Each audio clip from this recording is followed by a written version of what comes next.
we're asked to multiply the complex number 1 minus 3i times the complex number 2 plus 5i. And the general idea here is you can multiply these complex numbers like you would have multiplied any traditional binomial. You just have to remember that this isn't a variable. This is the imaginary unit I, or it's just I. But we could do that in two ways. We could just do the distributive property twice, which I like a little bit more just because it actually you're doing it from a fundamental principle. It's nothing new. Or you could use FOIL, which you also used when you first multiplied binomials. And I'll do it both ways.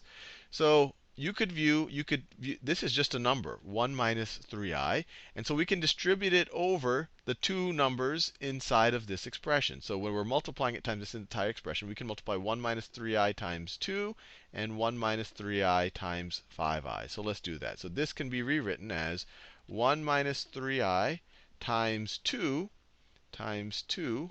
I'll write the 2 out front, plus 1 minus 3i plus 1 minus 3i times 5i. Times 5i. All I did is a distributive property here. All I said is, look, if I have a times b plus c, this is the same thing as ab plus ac. I just distributed the a on the b or the c. I distributed the 1 minus 3i on the 2 and the 5i. And then I can do it again. I have a 2 now times 1 minus 3i. I can distribute it. 2 times 1 is 2. 2 times negative 3i is negative 6i. And over here, I'll do it again. 5i times 1, so it's plus 5i times 1 is 5i. And then 5i times negative 3i. So let's be careful here. 5 times negative 3. So let me just, 5 times negative 3 is negative 15. Negative 15. And then I have an I times an I. Right? I'm multiplying 5i. Let me do this over here. 5i times negative 3i. This is the same thing as 5 times negative 3 times I times I. So the 5 times negative 3 is negative 15. And then we have I times I, which is I squared. Now, we know what I squared is. By definition, I squared is negative 1. I squared, by definition, is negative 1. So you have negative 15 times negative 1. Well, that's the same thing as positive 15. So this can be rewritten as 2 minus 6i plus 5i. Negative 15 times negative 1 is positive 15. Now we can add the real parts. We have a 2, and we have a positive 15, so 2 plus 15. And we can add the imaginary parts. We have a negative 6. So we have a negative 6, or negative 6i, I should say. And then we have plus 5i.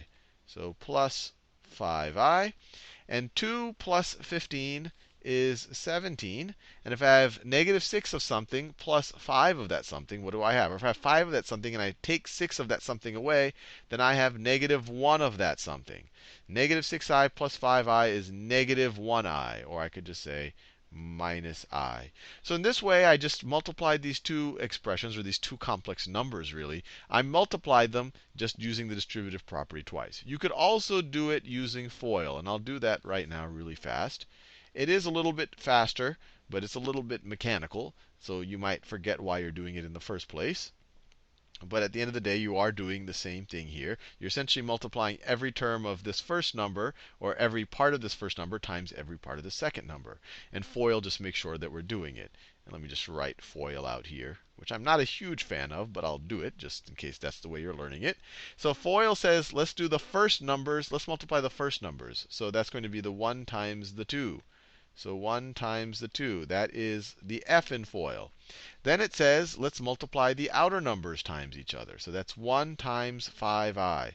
So plus 1 times 5i. This is the O in FOIL, the outer numbers. Then we do the inner numbers, negative 3i times 2. So this is negative 3i times 2. Those are the inner numbers. And then we do the last numbers, negative 3i times 5i. So negative 3i times 5i. These are the last numbers. And that's all that FOIL is telling us. It's just making sure we're multiplying every part of this number times every part of that number. And then when we simplify it, 1 times 2 is 2. 1 times 5i is 5i. Negative 3i times 2 is negative 6i. And negative 3i times 5i, well, we already figured out what that was. Negative 3i times 5i turns out to be 15. Negative 3 times 5 is negative 15, but I times I is negative 1. Negative 15 times negative 1 is positive 15. Add the real parts. 2 plus 15, you get 17. Add the imaginary parts. You have 5i minus 6i, you get negative I. And once again, you get the exact same answer.